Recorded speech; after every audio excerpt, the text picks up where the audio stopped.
morning of September 8th, 2023, Calvin Castine on Route 276. I'm guessing 1.5 miles to 2 miles. One of these days we'll have to measure it and see. South of the Canadian border and diagonal to Northeastern Clinton Central School, we're at historic Dewey Tavern, a former Dewey Tavern, which played a prominent role in the War of 1812. And our trip to Culver Hill today will be all about the War of 1812. Dewey's Tavern monument here on the side of the home, apparently owned by Louis Bedard.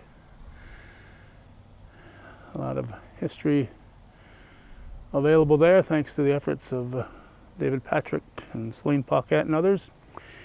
And it tells about the town of Champlain in the War of 1812 and provides some maps and some history. And the Journal of Pliny Moore, the founder of the village and the town of Champlain, says that on the 4th of September, about 14,000 British troops marched through here. Many of them ended up camping here and marched on their way to Plattsburgh. And somewhere between that September 11th battle of Plattsburgh and this time right now, the ships came through in Rouse's Point along the lake shore there in Rouse's Point on Lake Champlain on their way to the Battle of Plattsburgh. So I like to tell people that the Battle of Plattsburgh started and ended here. British did not leave this area here until September 25th. They first showed up with some of their scouts about August 28th. So for a full 4 weeks, this area here was occupied. We see in the distance the flag at Bob Venn Park across from northeastern Clinton. And you can guarantee that there were troops there and all through here.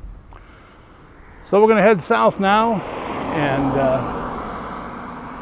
head for Culver Hill and learn all about the battle that preceded the Battle of Plattsburgh.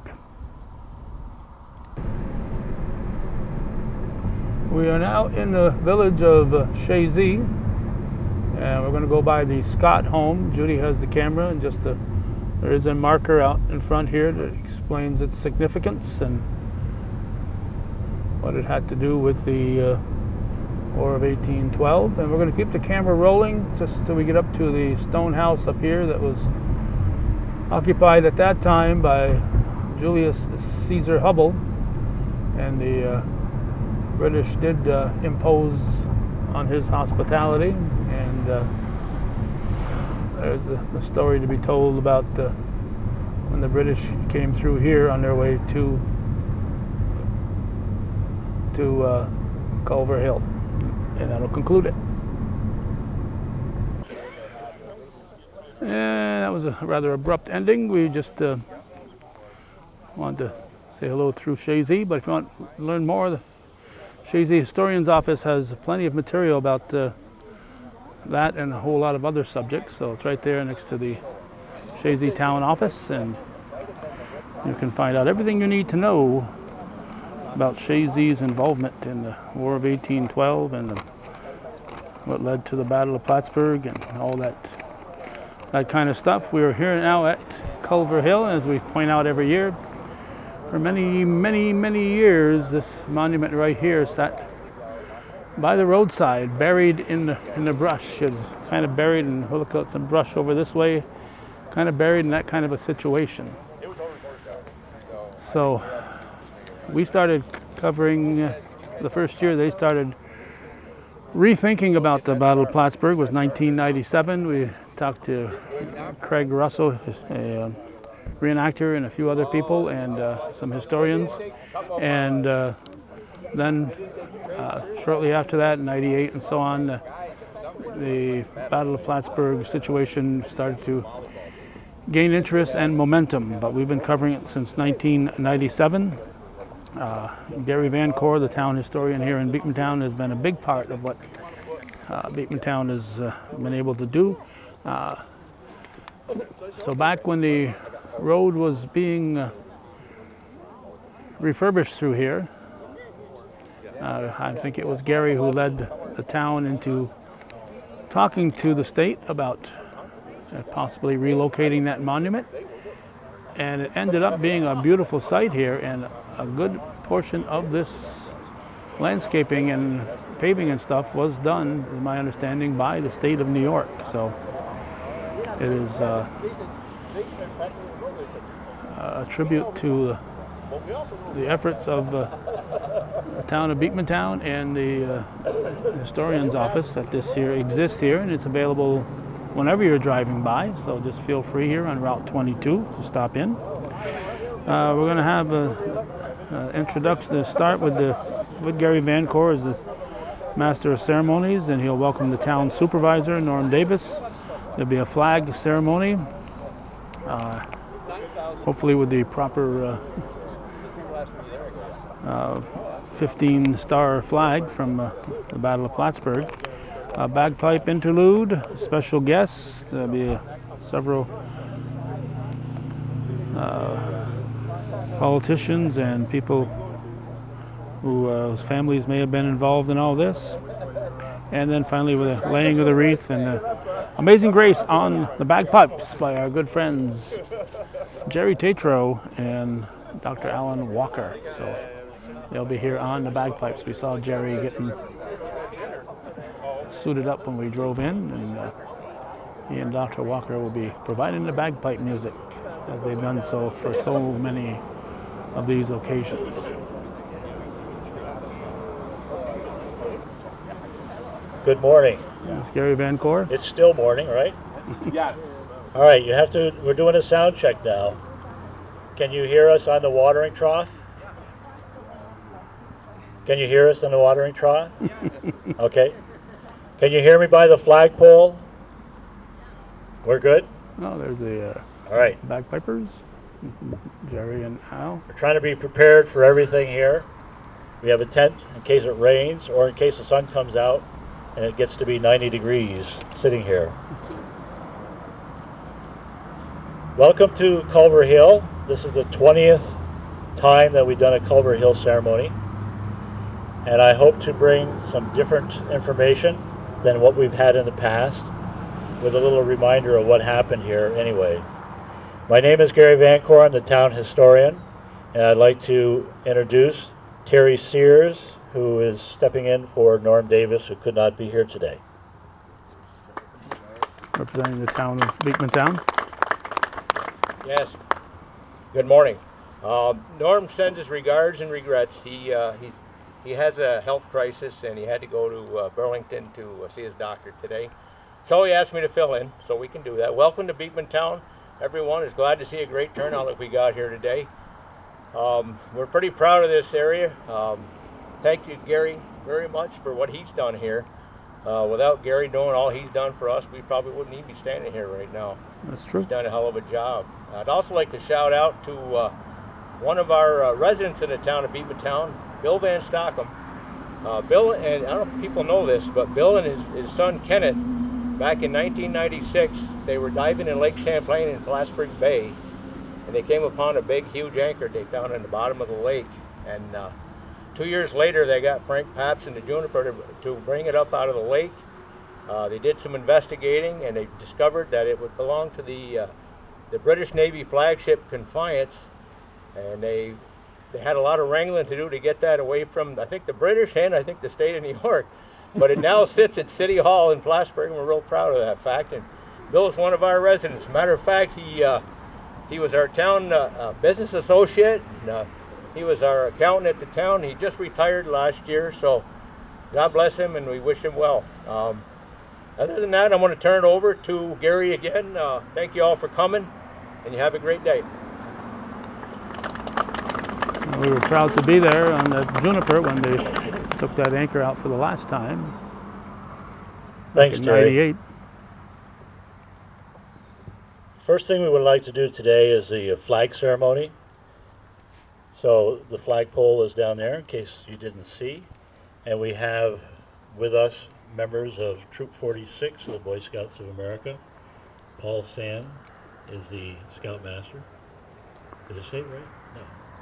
It's Mark Sand. Now who's Paul Sand? I don't know. Anyway, so what we'll do is we'll raise the flag, which is the Star Spangled Banner. It's the same flag configuration that flew over Fort McHenry in Baltimore when Francis Scott Key wrote the song that became our national anthem, the Star Spangled Banner. So, gentlemen, if you would like to raise that flag, please. And Mark, for the pledge. And that Star Spangled Banner was written just about within days of the Battle of Plattsburgh.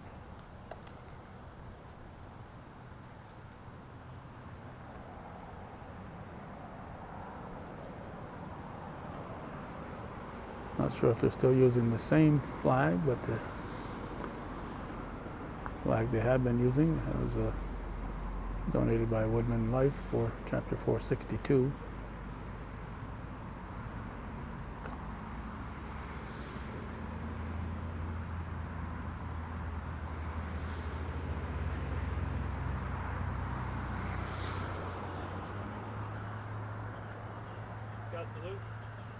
I pledge allegiance to the flag of the United States of America and to the republic for which it stands, one nation, under God, indivisible, with liberty and justice for all.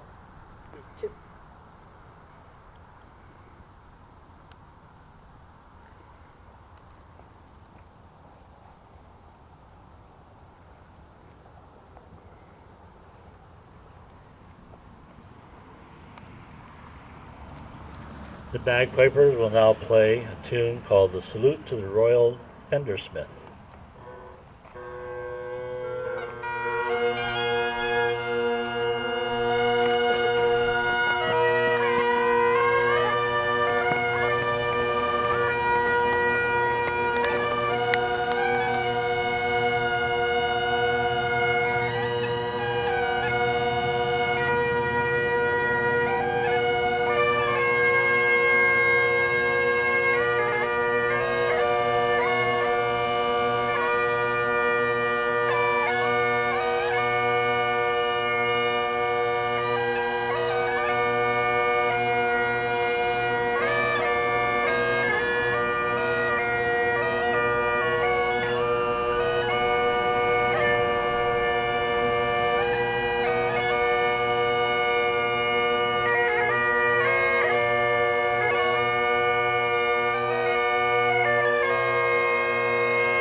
Thank you very much. That's Jerry Tatro and Alan Walker.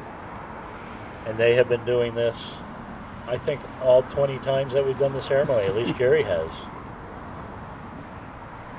We have a lot of special guests here, and I don't mean to ignore anybody, but I won't remember all of their names, and they just came. But I do have to say that we have a surprise special guest. If I knew that they were here or going to be coming, I would have had them say a few words. And maybe that's why they didn't tell me until I just got here. But one of the descendants of the American Corporal Stephen Patridge. Did I say it right? Patridge. I'll never get it right. Patridge. So we have with us Paul and Chris Patridge. The last I knew, they're from Iowa. Where are you from now? They're traveling. They're homeless right now, and they thought they would camp out here. But anyway, that's a surprise, and we're glad to welcome them. And I put them in touch with Matt Dwyer, who is one of the flag honor guard, because their ancestors fought together, and Matt's went home alive and Paul's did not.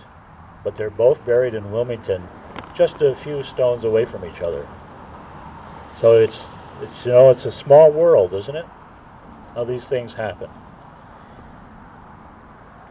Rumor has it, according to my musicologist, Jerry Tatro, that the piece that was just played was one of the favorites of Queen Elizabeth II, and she wanted it played part of her funeral procession. And so I thought, this is great, because I knew that we were going to have the Royal Brits here. I'm not royal. Well, he works for the Royal Navy, so it's close enough for me. So anyway, we'll get on with that. But first of all, I'd like to introduce a man that probably doesn't need any introduction because he's everywhere. It's Assemblyman Billy Jones, and we're so happy that you are here again, Billy. Thank you, Gary. And it's great to be here. And I'm going to keep this brief. I promise I'll be shorter than my colleague, Mr. Henry here. But I think it's important. I really do think it's important that we come here every year. And I've been here every year, I think, for 7 years. Maybe we didn't come during that awful year of COVID. But, this is an important part. And I want to thank Gary and all the citizens here and everyone here for remembering, and the citizens of Beekmantown. I know it's important to say Beekmantown today. We're talking about the Battle of Plattsburgh, but the importance of this place in the skirmish. I would think of a different name to call it than a skirmish. But as I was saying yesterday at the Riverside ceremony, just imagine being, back in the early 1800s and being asked to, many of these, I said young men, actually many of them were boys, really. And just imagine being told or asked to take up arms against the mighty British. And I think it's important that we remember what they were going through at that time. And that was for our freedom.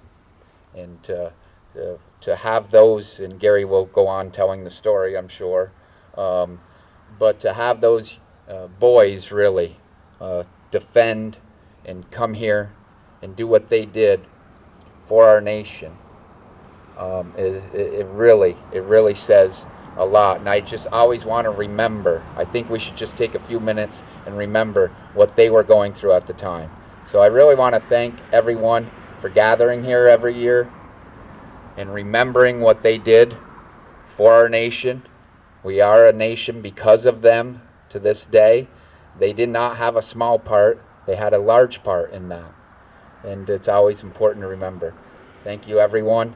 I didn't know I was in the midst of royalty, although they carry themselves like royalty, and certainly want to give a warm welcome to our friends from across the pond too. And it's great to see them here, and it's great to be great allies with the British many years later and friends. So thank you very much, and you should all be very proud of what you continue to do here in the memory of those young boys that defended our country. Every year we're gathered here, so congratulations.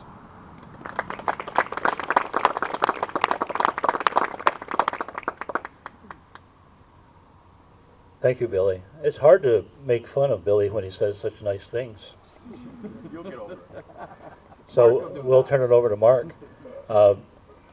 Pointing this out, it wasn't just the Americans that had young boys here. They were called Aiken's Volunteers, and they didn't actually fight here, but they were in West Chazy and did withdraw, and they were at Halsey's Corners. But listed on here, we see one of the British that died, John Chapman. And I believe that he was only 16 years old, and he was an officer. And that was common. So our next speaker, and I'll never forget that I forgot to introduce him the first year he was here. So I had to say his name several times the following year. And finally, I think I'm absolved, right? Close. So, anyway, without any further ado, the Clinton County Legislature represents part of his district is Beekmantown, and he's also the chairman, so he is a big hooty-doo as well. Thank you. Thank you.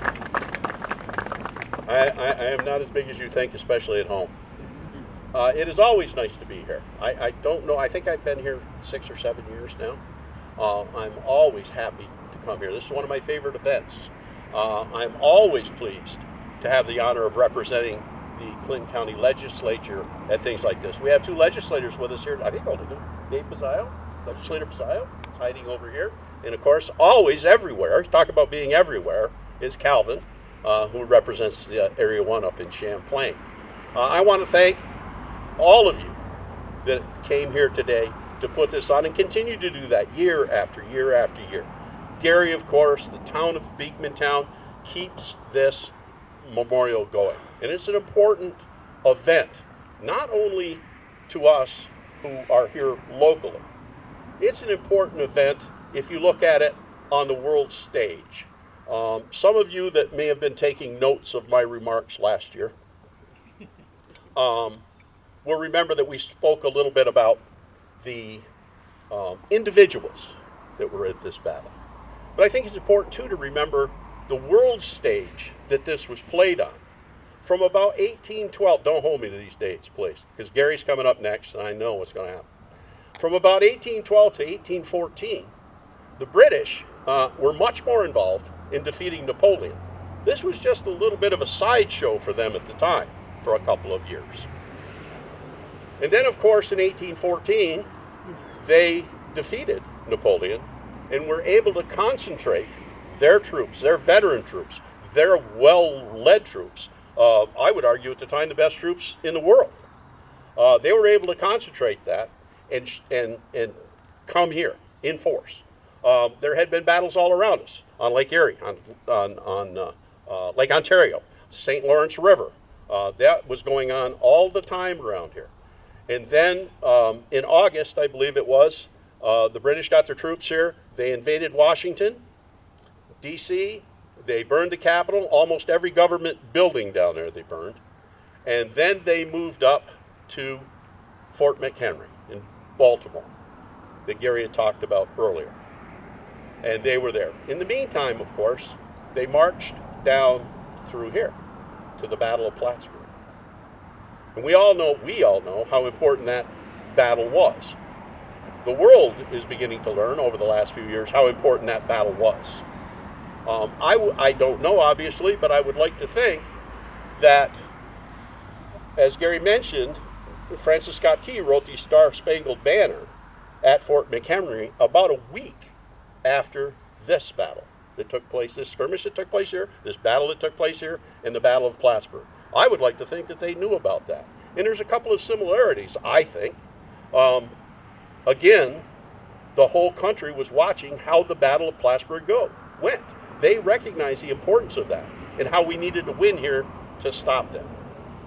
Similarly, at Fort McHenry in Baltimore Harbor, it was almost the same. Everybody was waiting for the sun to come up to see if that fort survived. Because if it did not, and if we had not survived here and been victorious here, it may have been a very, very different history that we would be looking at. So, as Gary was talking earlier about a skirmish, that is true. But all of these fit together, and military people will tell you, all of these little battles, all of these little skirmishes, everything that you do may not appear to be a big thing. But if you can only delay, if you can be successful on your level, you can have a lot of success and turn a country around. And that's just what happened at Fort McHenry, and that's just what happened here. One of the historical figures that I read a lot about and admire is Winston Churchill.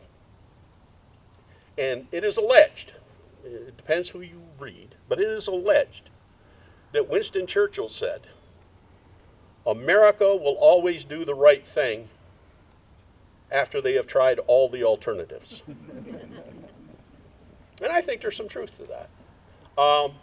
But I think that can be applied to both countries today. America and Britain will always do the right thing after they have tried all the alternatives. And we tried that. And we look back at our history with Britain. And now, this ended, say, in 1814, 1815, 100 years later, which is not a lot of time in history, 1914, Britain and the United States were the greatest of allies. And more than allies, they were friends throughout World War I, World War II. And now today, here we are, closer.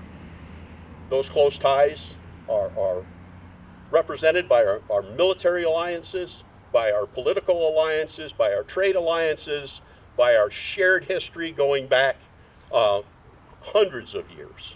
And we are proud of that. I had the opportunity, when I was in the Navy, to have a joint exercise with the British Royal Navy. And at the end of it, our troops were reviewed by the Queen. And I always enjoyed that, and I'm always proud of that. At lunch, you may not know this, Commander, but at lunch that day, I was the one that mentioned to Lord Admiral Nelson that Trafalgar was the place to be with his ships. And he showed up and obviously had great success for you. So I want to take a little bit of credit just for that. So thank you all for being patient. I told you I'd be short. Yeah. Thank you all for being patient. Thank you all for what you do to bring this event about. And Commander, thank you for coming. Thank you all.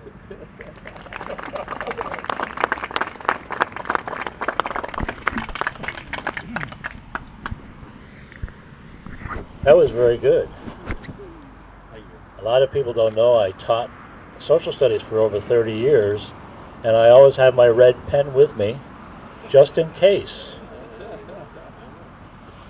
I would only add, just to add a little levity to this, that the reason the British burned Washington was because we had burned the capital of Canada before. It was kind of a retaliation. And a lot of people don't know that the White House wasn't always white. It was the presidential mansion. And because of it was burned, it had char marks on the outside, so they painted it white, and that's why it became white. It was to cover up those scorch marks from being burned in 1814. Didn't know that, did you? There you go. You got to have at least one thing that Mark didn't know. I don't know if he's prepared to speak or not, but I'm going to put him on the spot. The other representative from Beekmantown in the county legislature, Dave Bazile.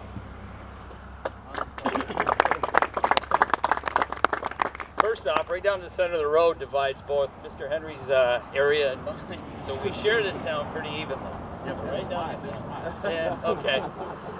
As I brush back through history and read back on some of the things that took place here many, many years ago, I pictured myself as a 16 or 17-year-old soldier hidden behind stone walls, hearing the marching of 4,000 British soldiers, or approximately 4,000, headed my way, thinking that I guess they had a couple hundred soldiers.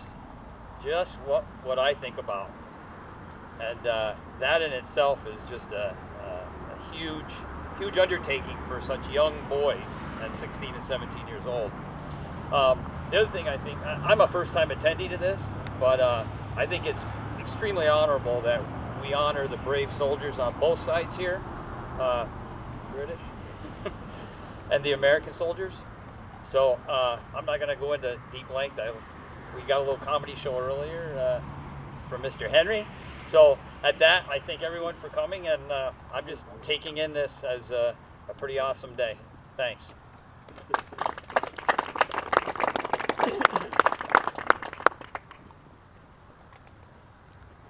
Thanks, Dave. You did very well. Very short. I know. You took half of the stuff I was going to say. You know that. Yes. But you'll say it back.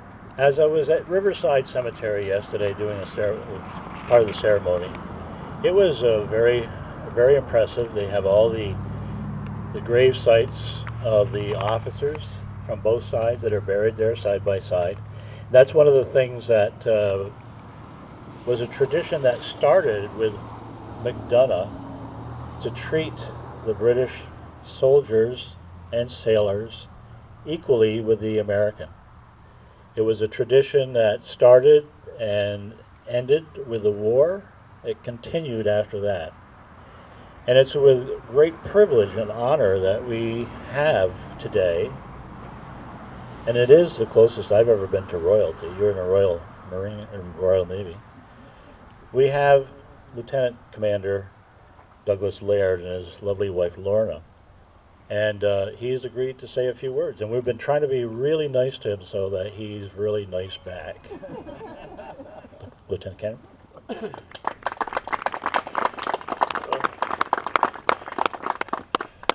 Luckily I prepared a couple of notes as well, but this won't take particularly long. But I would just like to say it's great to be back here again. This is year 2. Hopefully me and Lorna have got another year left in America, and so hopefully we'll make it 3 years to come here. So it's amazing to be back, and thank you. We were, I don't like losing as a military man. Most military men don't. I've never had so much fun being told in various places where and how I lost as I did do last year.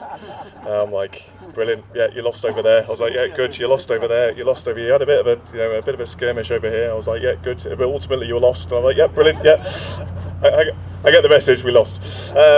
However, what is amazing is that, and you see it across the world, but actually, as kind of a few of the distinguished gentlemen have said prior to me, is that actually, the relationship that we have, UK and US, I'm invited back, and the UK invited back, the US are invited to the UK a lot, and I think that relationship is particularly strong. And I think whilst throughout history there have been a few horrific things that have happened, particularly between US and UK, that actually the fact that we can stand and talk about them, and that we are very strong allies is very important, and long may that continue.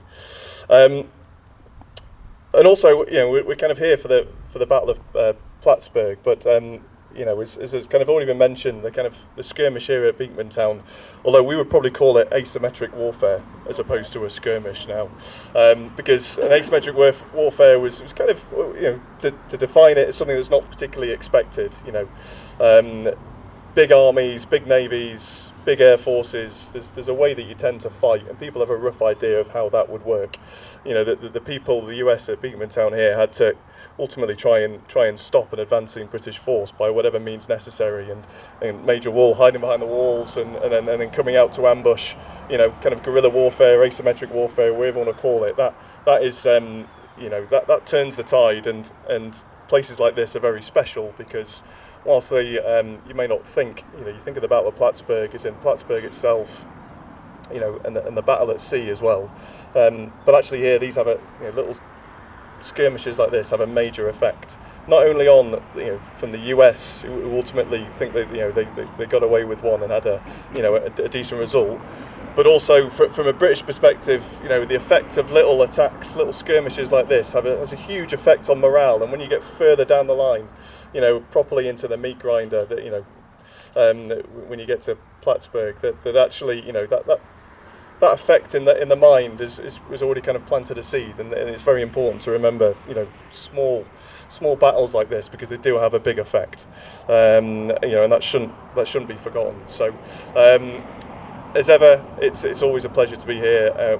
Myself and Lorna are really looking forward to it, and thank you, Gary, for inviting me to speak. And we'll look forward to seeing you out throughout the weekend. But no, it is an honour and a privilege to be here, and I'm glad to be part of it. Thank you.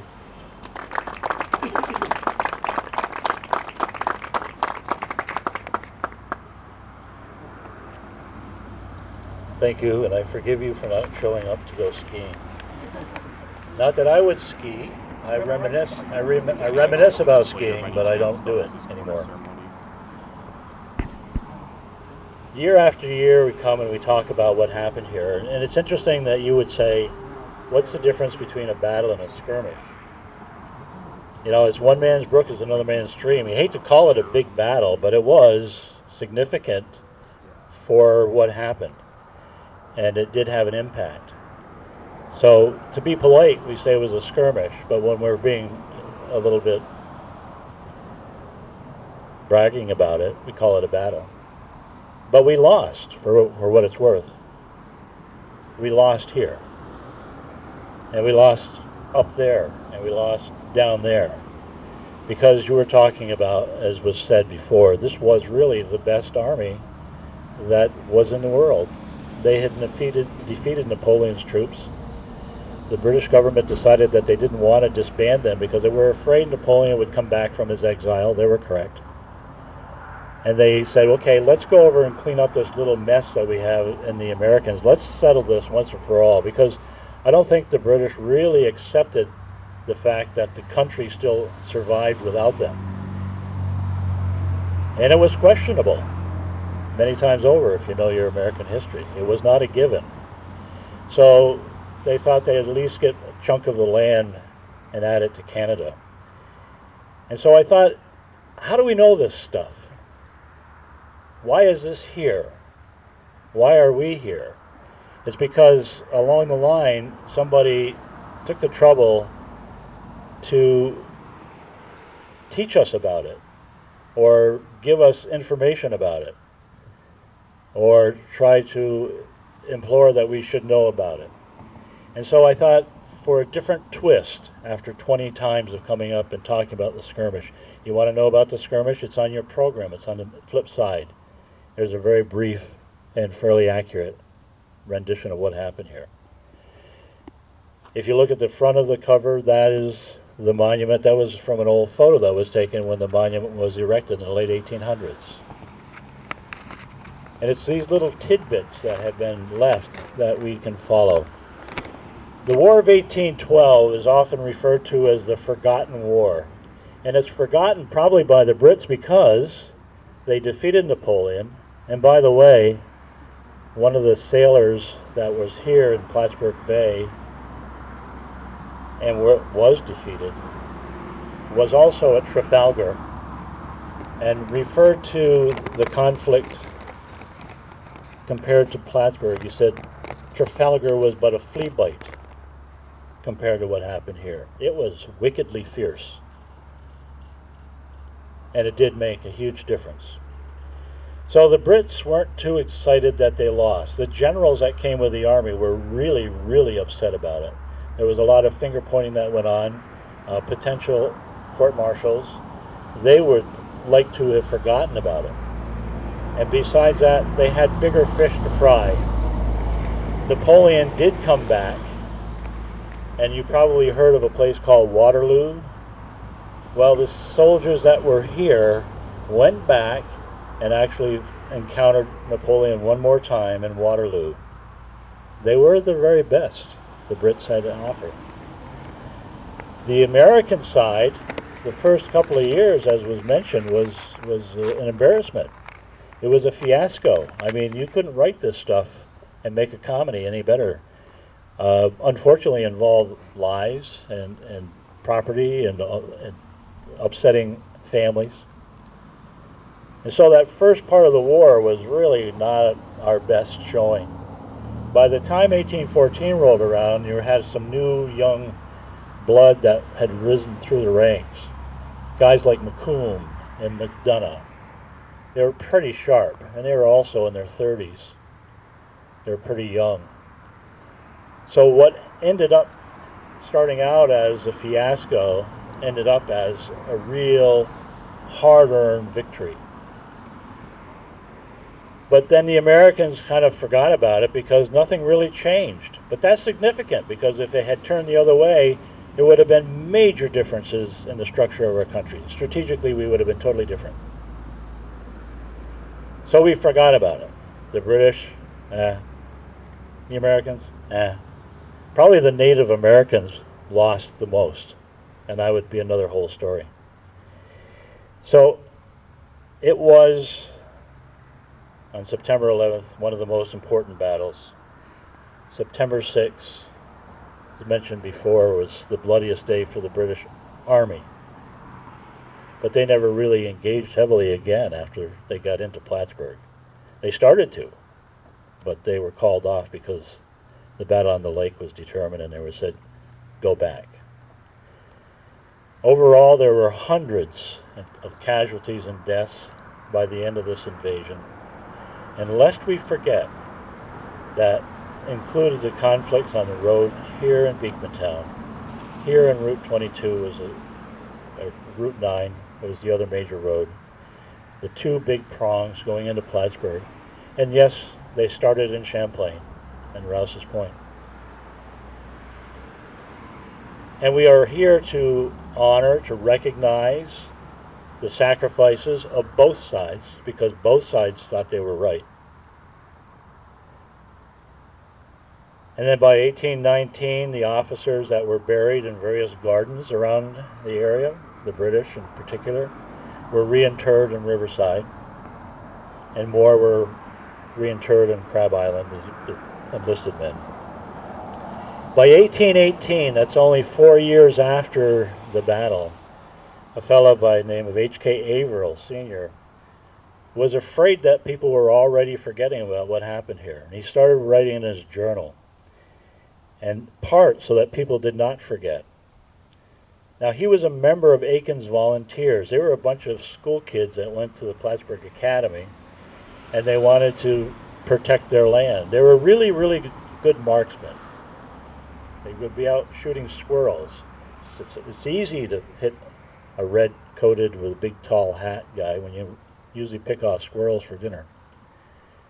And they formed a group. They were too young to do it, but they formed a group called Aiken's Volunteers, and they were all over the place. And like typical 16 and 17-year-olds, they had no concept of death and fear. We were all immortal at that age. I think, Al, it was my first surgery that I decided I was not immortal, that definitely I was mortal. Took too long to get over that one. And I'm sure you encountered that sort of thing in your practice.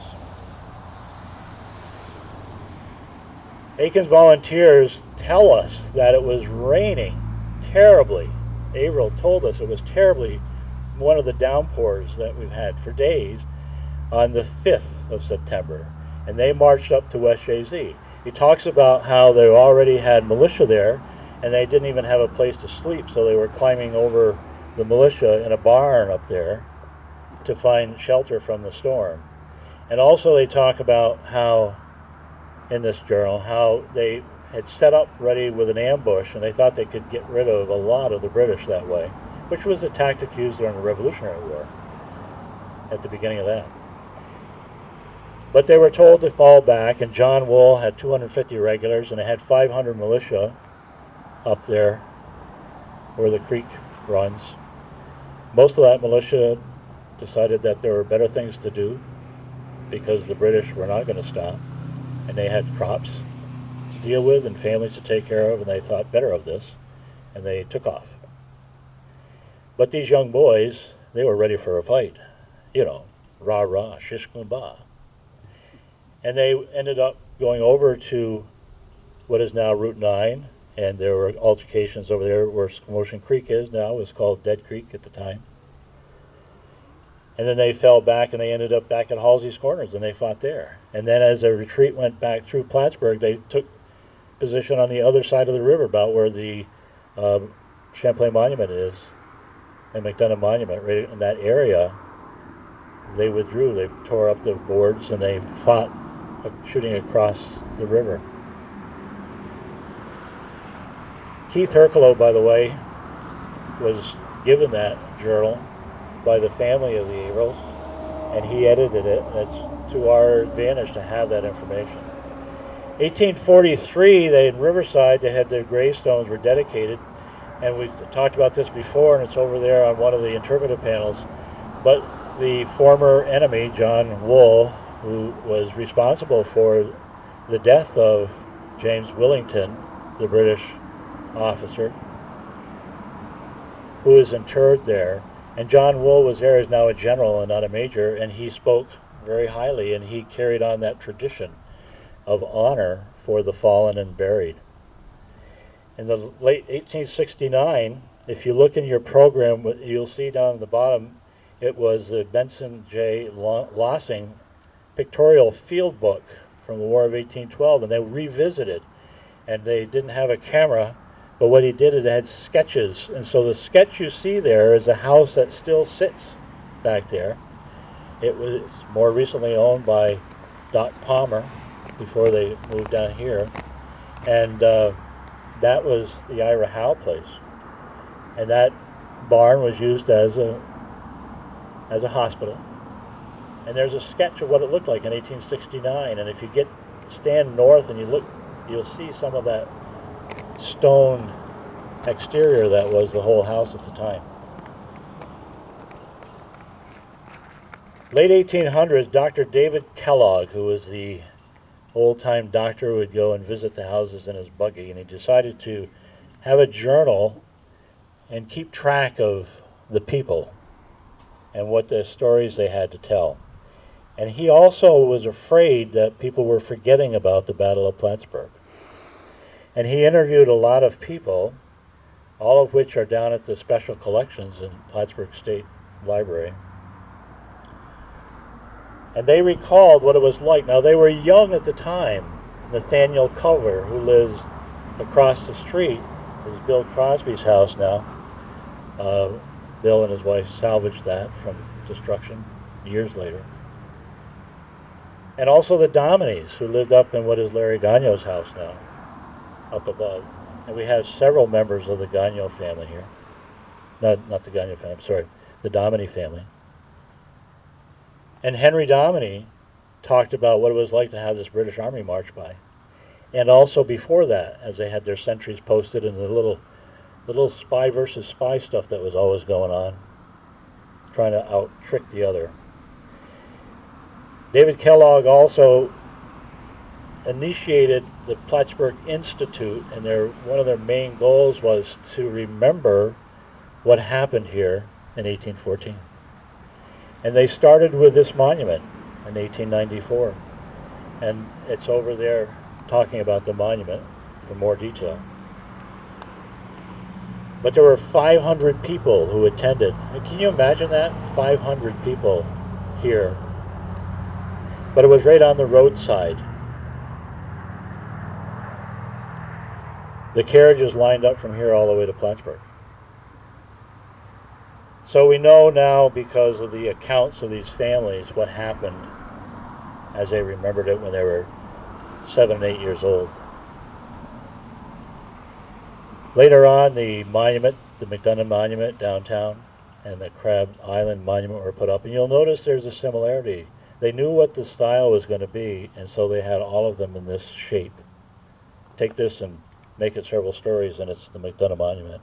And the Crab Island's the same thing. 1960, a young whippersnapper went to Plattsburgh State and had one of his first professors as Dr. Allen Everest. It was the first time that I heard about the story that Benedict Arnold wasn't all bad. Heresy, heresy. All my textbooks said that. But Allen Everest tried to give us a more balanced perspective. So we learned that there are two sides to that story.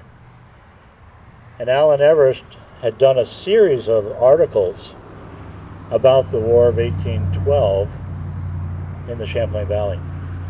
Now I make a confession to you. I'm now pushing the big 80 button in late 70s, and I can admit to you that for some reason, I don't know why, but Allen Everest took a liking to me, and I to him. He was always like an idol of history. And I think I was probably a sophomore, maybe a junior. And he said, I have these series of articles that I've written, and I'm going to put them into the form of a book. And I have this draft. Read this, please, and critique it for me.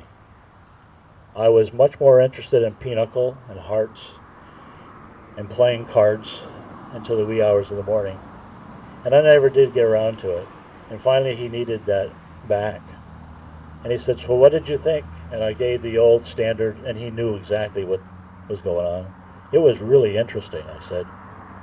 Well, that was my mistake, because that became the book, The War of 1812 in the Champlain Valley, that became really the standard of the history of the War of 1812 here. And it's still revered as one of the most comprehensive and accurate sources. So I blew that for a game of pinochle. In 1964, Plattsburgh had the 150th anniversary. Parades and all that. Louis Armstrong came. Isn't it sad that that's the thing we remember, that Louis Armstrong came, and not really what it was all about? 1976, under Addie Shields, who was the town historian and the county historian, Beekmantown published a little book. It was called Beekmantown, a Landmark and a Passageway. And it included in there the recollections of Henry Dominy and Nathaniel Culver, and she got married 3 times, but she was related to the Culvers, and she died as a McCready, of talking about what happened. It's because of these remembrances that we know that Willington was shot in the throat as he was leading his men in the charge. That's Nathaniel Culver. It was that we know that Stephen Patridge was nearsighted. He had glasses.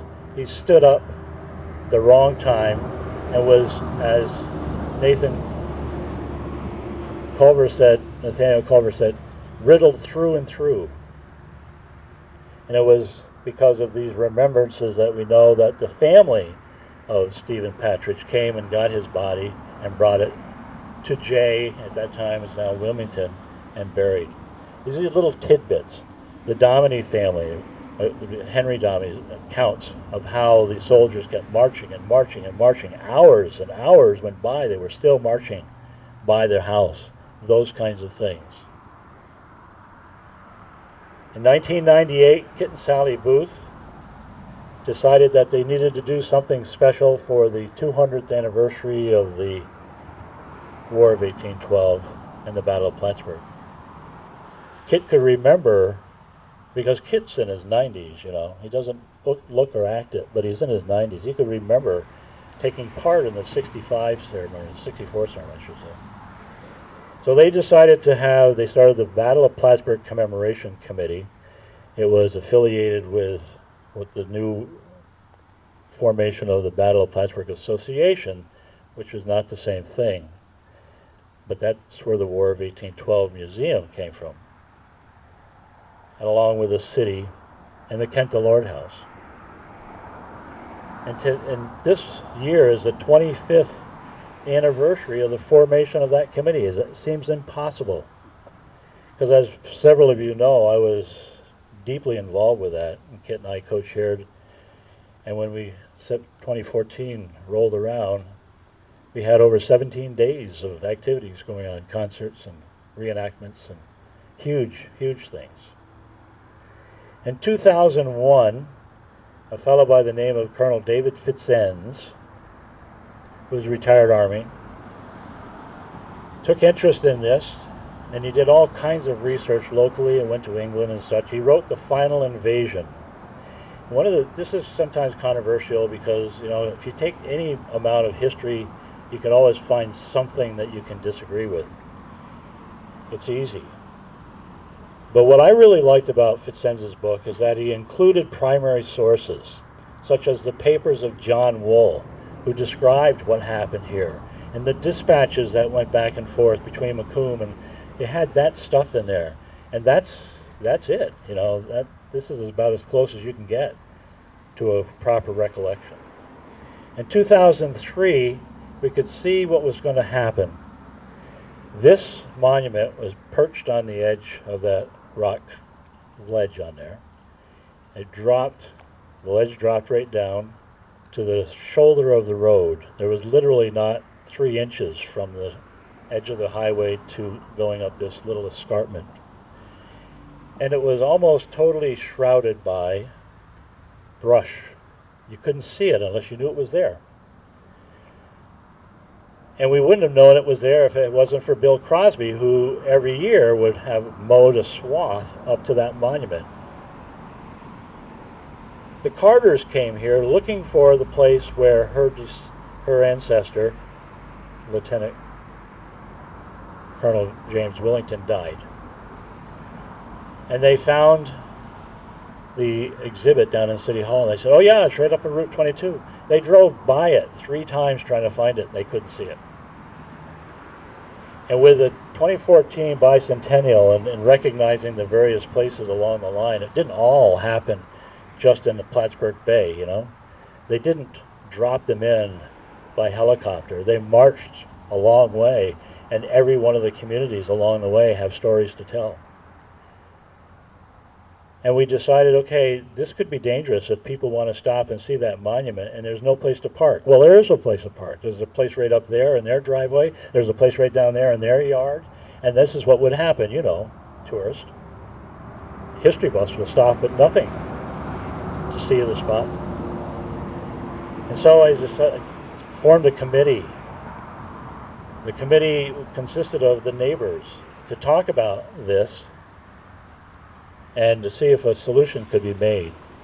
And it included not only myself, but Addie Shields, as a historian, Gladys Fortin, who lived in the house 2 doors down, Susan Connick, who lives here, Bill Crosby, who lives across the way, Dennis Relation, who was the town supervisor, and Dennis Hulbert, who was the president of the Beekmantown Lions Club. And the plan was, Gladys, who lived here most of her life, didn't know that monument was there, didn't know that a battle took place in what was her field at that time. And so she was not a young person or of good health, she wanted to donate the land. And she passed away, but the family, the Fortune family, thankfully followed her wishes. And because of that, the land was donated. Because of the cooperation of the town board and the Beekmantown Lions, who said, if you put it there, we'll maintain it. Because of this cooperation with the New York State Department of Transportation, who decided they were going to widen that road, and that monument was part of their right-of-way, and if they didn't know anything about that, it would probably go in where all the other stones go. So through this collaborative effort of all these different people and groups, we have this park today. The Department of Transportation built this park. They came up with plans. The town finished it because it was just crushed stone here and things. But they did, the state did all of this. We didn't even ask them. They just did it. They did a really nice job. They put in those berms. They planted the trees. They put in these bushes. They disassembled the stone wall that I'm sure would have been hauled away, and they put it over on Bill's lot across the street. And once they did the highway, they reassembled the stone wall. Now, I'm not going to tell you that every stone is in the exact same place, but I will tell you it was behind these stones that the Americans took their stand in 1814. You know, go and touch it. Who knows? Maybe Mr. Partridge was standing behind one of those stones. I don't know. But I do know it was here, and we have accounts of how they stood behind the stone wall. And I know why the stone wall is here now.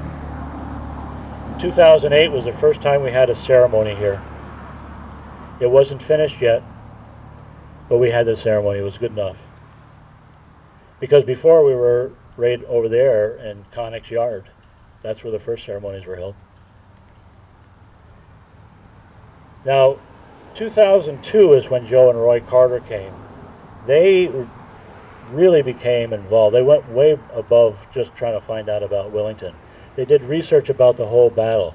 They provide with us all kinds of things that we wouldn't know that they found in the archives of Canada, United States, and the UK.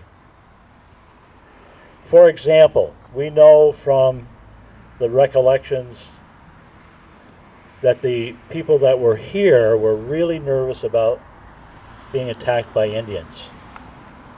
Now, you and I may go, pshaw, pshaw, what were they worried about? But we forget. It was only a generation before. This was the frontier.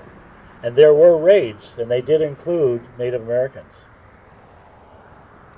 And so it was Roy Carter that found in Brisbane's papers. He was one of the big generals. That yes, there was a contingent of 500 Native Americans that were part of his command. Now, he was a little nervous of that because of the history. If you go down to Lake George, you know what happened with the British and the French down there with the natives. But they were in Ingraham, and they were with the Swiss Demerong. This was an international force that came down here. Canadian, British, Swiss, and Native American. So by putting all these pieces together, we know that they probably could have been afraid of Native Americans. And it was Culver that said, after the battle was over, a Native American came in with a British officer, because it was controlled by the Brits by the time they left. He talked about a guy who was wounded and came in. And one of them was a Native American. He said they had some milk and then they left.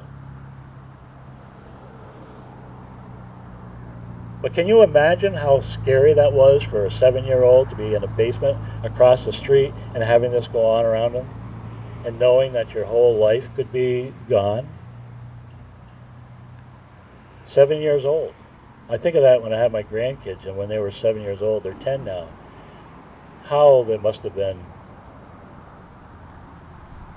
really afraid. Really afraid. In 2011, we put two panels in here, thanks to a grant by the Lake Champlain Basin program. In 2013, the Pomeroy Foundation, we have the historic marker. We had another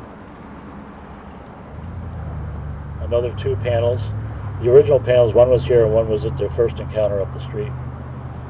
Also, the Woodmen of the World, Lodge 462, Shazy, and I know, Calvin, you're involved with that. I was talking to Tim Gagnon just recently, and they're the ones who donated that flagpole. The town is the one who's not only put it up once, but several times because of the bedrock and the winds. And finally, Sam Dyer said, we're going to drill a well. Well, we're not going to drill a well, but we're going to drill a hole in that rock, and the well driller is going to do it, and we're going to be able to put that flag down in there so it doesn't keep tipping over at a 45-degree angle. And it worked. But you see, all of these things took the cooperation not just of one round of people, but the continuation, lest we forget what happened here. And so we have to say many, many thanks to all of those people. They're too numerous to name over the years, and some of them have been doing it. Like Jerry, I know, has been here for all of them. Alan, I think you were here for most of them. You know, they keep coming back. They keep telling me, this is my last time. And then the next year, I say, I think it's my last time. And then the next year I call up and I say, well, you know, if I had those little puppy eyes, I would do that to them. But they keep coming back. The flag honor guard keeps coming back. Reenactors keep coming back. And we're now on 3 different supervisors that have supported this from the get-go, with Dennis Relation and then Sam Dyer and now Norm Davis. The Lions Club of Beekmantown had to fold because of lack of members, but a large number of them went with the Plattsburgh Lions Club. And the Plattsburgh Lions Club do not mow the way the Beekmantown did.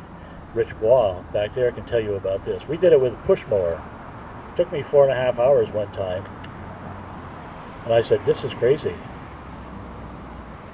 But that club did that, and now we try to maintain the flower beds. And so the Plattsburgh Lions Club has carried that on.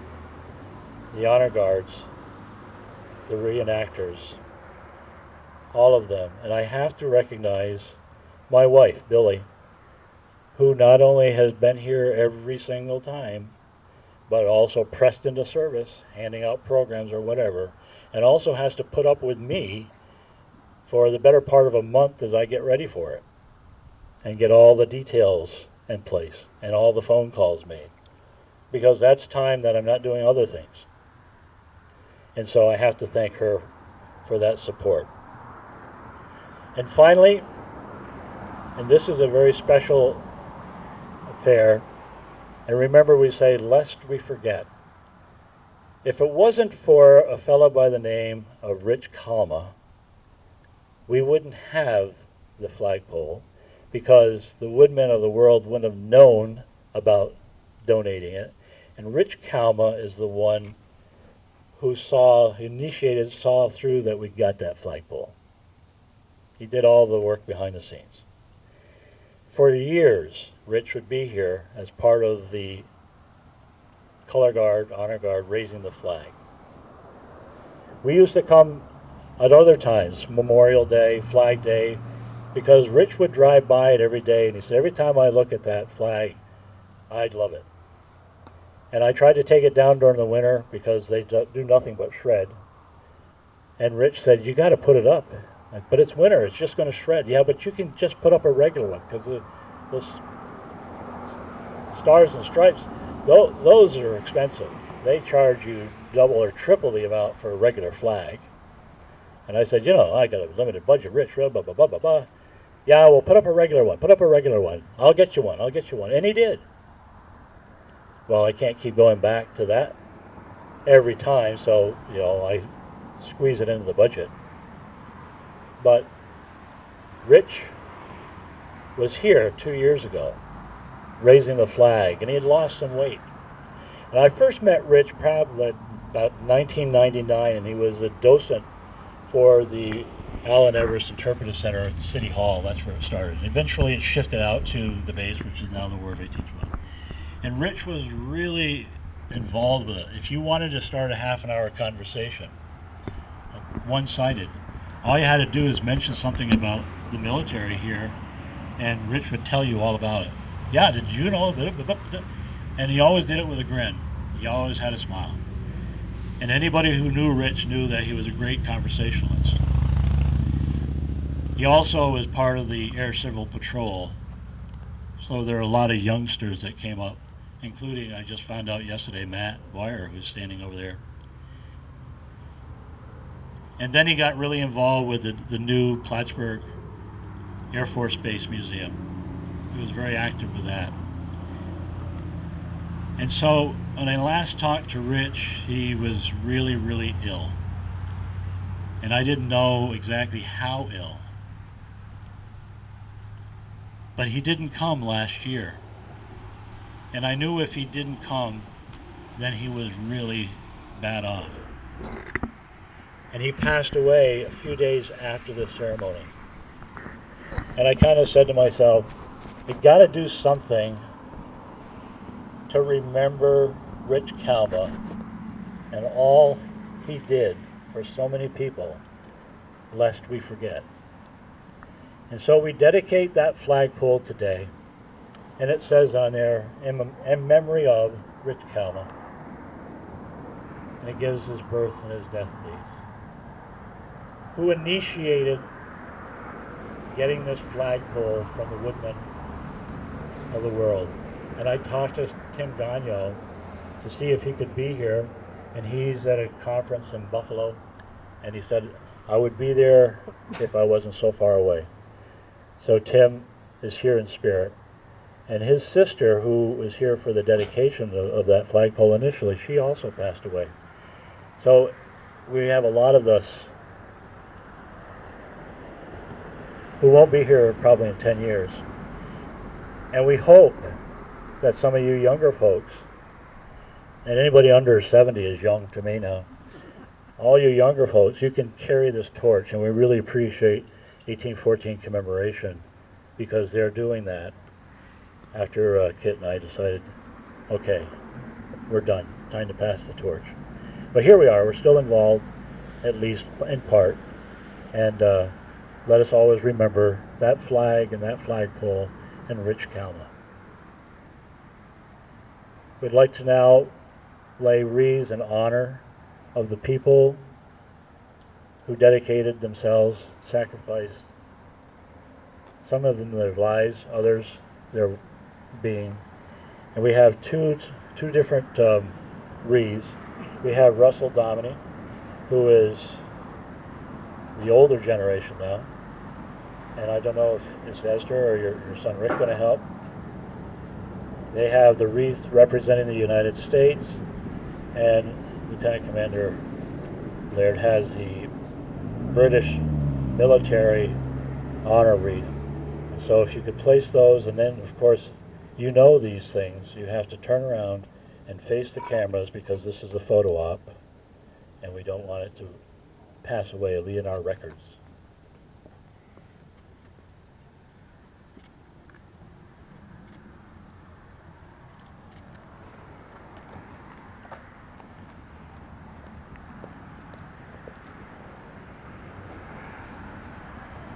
Thank you very much. Now we're going to have the firing of a salute, and hopefully the powder is dry today.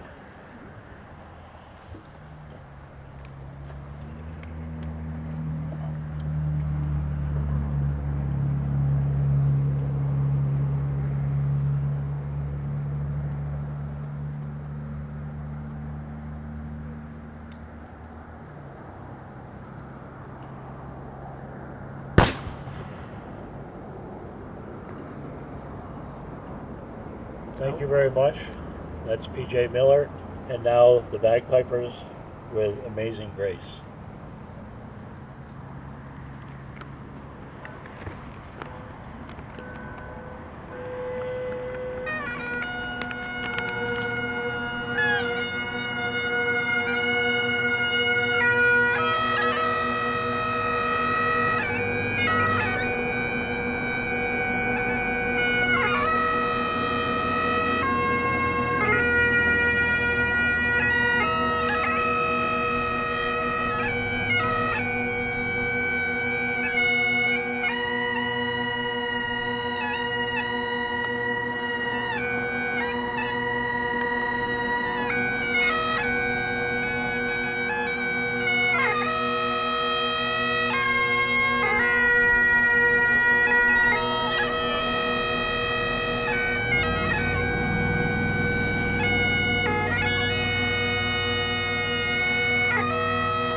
And with that, we thank you for coming, and hopefully you picked up a few more tidbits. Feel free to have photos taken with the monument or with these dignitaries. And we'll see you at the rest of the events for this weekend. Have a good time. As always, a very nice job done here, spearheaded by Mr. Gary Van Cor. And of course, he followed in the footsteps of Addie Shields, who we mentioned earlier. And Addie wrote the book on historians, but he mentioned so many people that were very prominent and important in the preserving of this history over the years. So happy to be here. I think we've only missed, I know of one ceremony we missed because of circumstances, but I think we've been to just about all of them, and this might be the end of our Battle of Plattsburgh event coverage for the weekend, but time will only tell on that. So September 8th, 2023 at Culver Hill in Beekmantown.